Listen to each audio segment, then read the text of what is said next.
त्र्यंबकेश्वर या पुण्यनगरीत भाविकांची अहोरात्र गर्दी असते.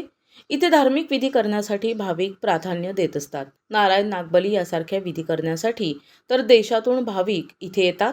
मात्र आता हीच विधी एक धंदा बनल्याचं बोललं जातंय. आता तर त्र्यंबकेश्वर ज्योतिर्लिंगाचे दर्शन घेण्यासाठी 3,000 रुपये घेतल्याची तक्रार एका भाविकानं केल्याने खळबळ उडाली. श्रद्धेचा जणू इथे व्यापार मांडल्याची तक्रार भाविकाने केली आहे.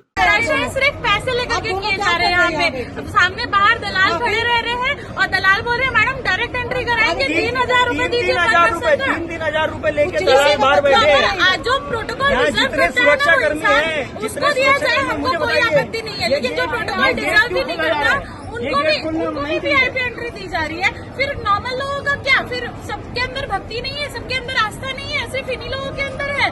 8 घंटे हम लाइन में लग करके आप दर्शन कर रहे हैं। श्रद्धेच्या नावाखाली त्र्यंबक नगरीत भाविकांची लुटमार होत असल्याने नगरपालिका आणि प्रशासन डोळे झाकून आहे. दिशा न्यूज ब्युरो, नाशिक.